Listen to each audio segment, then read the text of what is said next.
What happens when a government tries to buy billions of dollars worth of Bitcoin? Can the U.S. Treasury market survive such a drastic shift?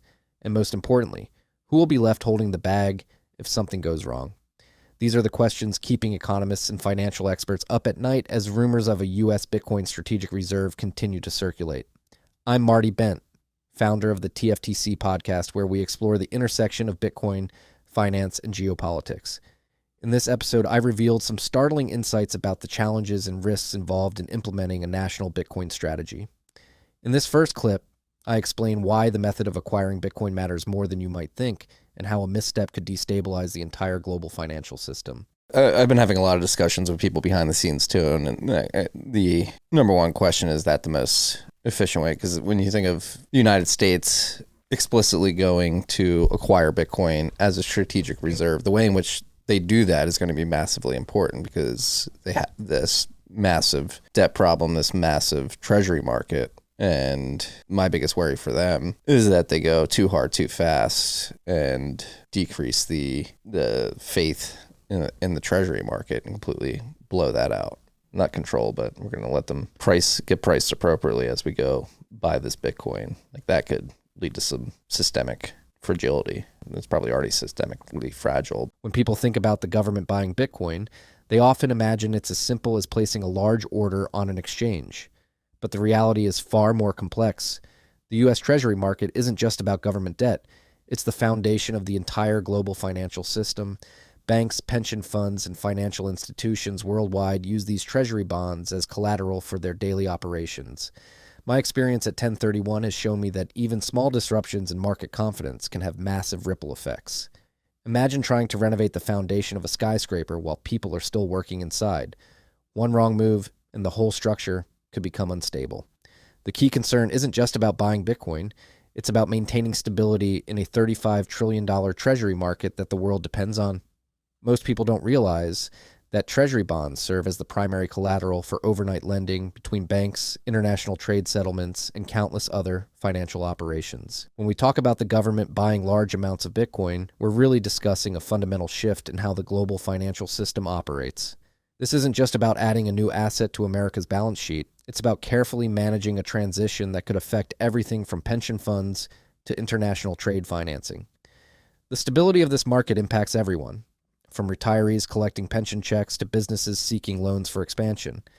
But to understand why this is so crucial, we need to look at how fragile our current system already is. It's already fragile. I mean, if we go back to this market, right? So 1 in 5, 20 cents on the dollar is already printed money, basically, right? So there's a floor on the price of treasuries. And as we were saying, if 10% of the theoretical balance sheet revalued in gold went into Bitcoin, right?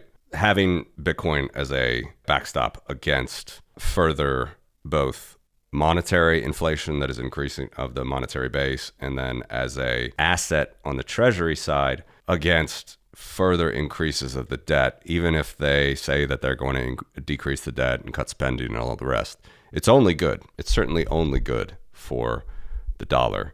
The reality of our current financial system is shocking. 1 in every $5 in existence was created simply to buy government debt. This creates an artificial environment where treasury bonds are not priced by natural market forces. Think of it like a house of cards that's being held together by a constant stream of newly printed money. When we talk about adding Bitcoin to this mix, we're essentially discussing fundamental changes to this delicate balance. However, this isn't necessarily a bad thing. Bitcoin could actually serve as a stabilizing force if implemented correctly. The artificial suppression of interest rates through money printing has created distortions throughout the entire economy, affecting everything from housing prices to retirement savings. The Federal Reserve's actions have essentially created a market where the true cost of government borrowing is masked by their continuous intervention. This is why the integration of Bitcoin is so interesting. It could provide a transparent, market-driven counterbalance to these artificial mechanisms, but the transition needs to be managed carefully to avoid triggering a crisis in confidence. Think about it like gradually introducing a new support beam while slowly removing the temporary scaffolding. Move too quickly in either direction and the whole structure could become unstable.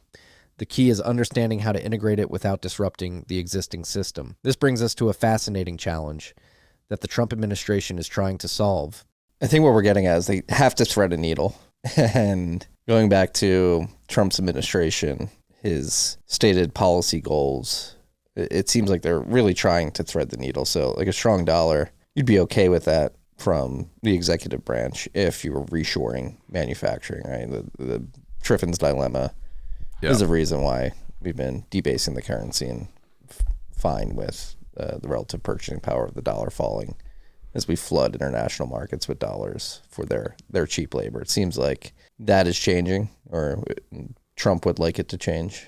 Triffin's dilemma has put us in a very precarious position in terms of our ability to actually build stuff here and be somewhat robust from external factors, particularly those that we deem to be our enemies. So trying to reshore manufacturing and productivity to the United States, probably want a strong dollar there. So people operating within the local economy here have better purchasing power as they're going out to buy their goods and services. Obviously, talk of tariffs, lower taxes, and Doge coming in to clean up all the inefficiencies throughout the federal government.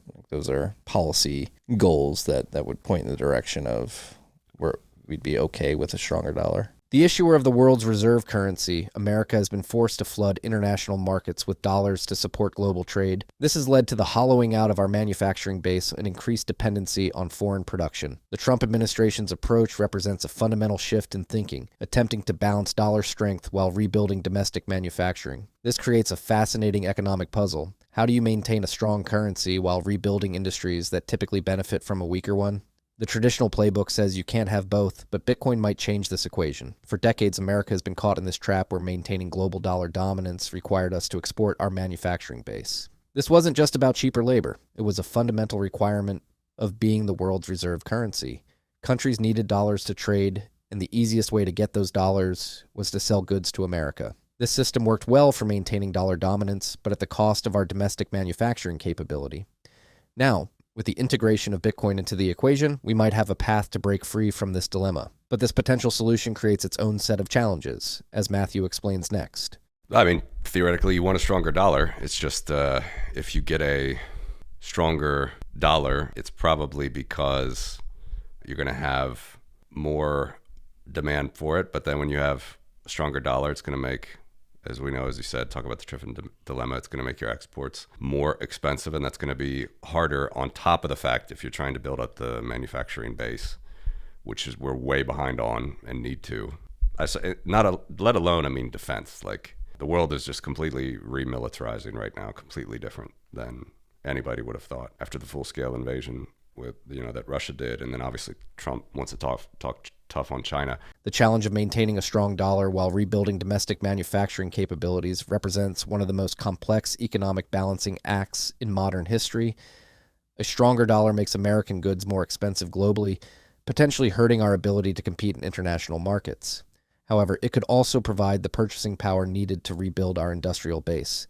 The integration of Bitcoin into this equation isn't just about adding a new asset to our national reserves. It's about fundamentally restructuring how our economy operates in the global system. Think about the complexity of this situation. We're simultaneously trying to strengthen our currency, rebuild our manufacturing base, and integrate a completely new form of money into our national reserves. Each of these goals alone would be challenging.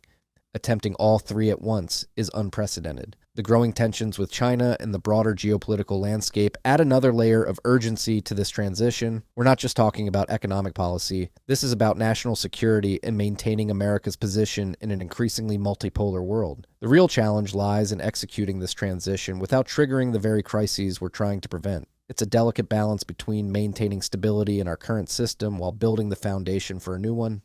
The solution will require careful planning and execution to avoid the pitfalls we've discussed, while capturing the benefits of both strong currency and robust domestic production. Can monetary systems function without the ability to manipulate markets, or are we destined to repeat these cycles of intervention and crisis? Let me know what you think in the comments below. I read every single one. And if you found our analysis of the Treasury market eye-opening, you'll want to watch our deep dive into how Bitcoin is changing our food system. The connections between money and quality of life go deeper than you might think. Click the video on your screen now